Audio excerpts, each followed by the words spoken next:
আবেদের বাসা আইতালে আইর। Happy birthday. Thank you. কিন্তু তুমি এখানে? তোমার বার্থডে সারপ্রাইজ দিতে আসছি।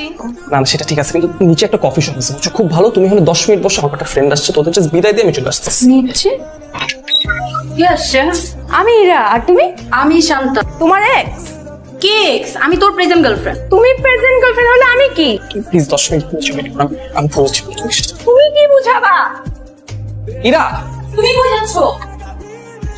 সেখান থেকে মন খারাপ করে যখন ঢাকার উদ্দেশ্যে ব্যাক করি, তারপর বাসা আসার পর অনেক দিন আমার মন খারাপ থাকে। কি রে, দুদিন ধরে দেখছি এরকম একলা একলা বসে থাকিস কেন সারাক্ষণ? নে খাবার নিয়ে আসছি, খা। না খাবো। কি হলো তোর? কেন খাবি না? আরে খা, খেলে খেলে। খাবো না, যাও না। আশ্চর্য।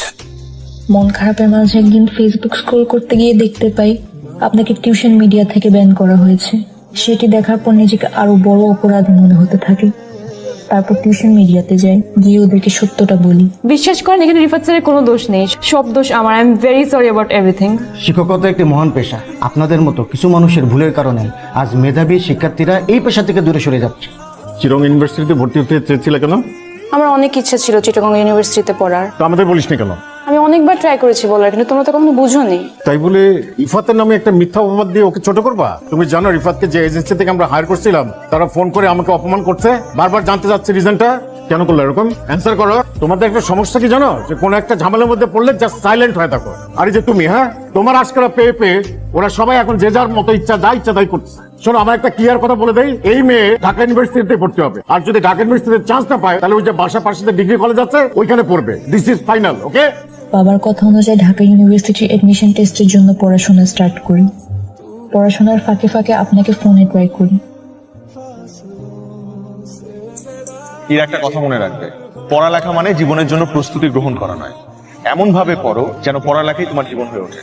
আপনার দেওয়া উপদেশটা মেনে আমি ঢাকা ইউনিভার্সিটিতে চান্স পেয়েছি। বিশ্বাস করেন স্যার, সেদিন হঠাৎ করে বাসের জানালায় আপনাকে দেখি। এরপর থেকে ফলো করা শুরু করি।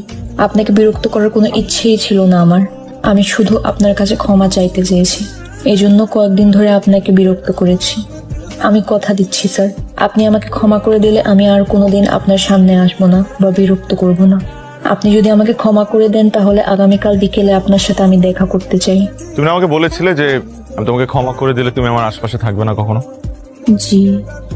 আর যদি ক্ষমা না করি? তাহলে পাশে পাশে থাকবো। কতদিন? সারা জীবন। Is it a promise? More than a promise.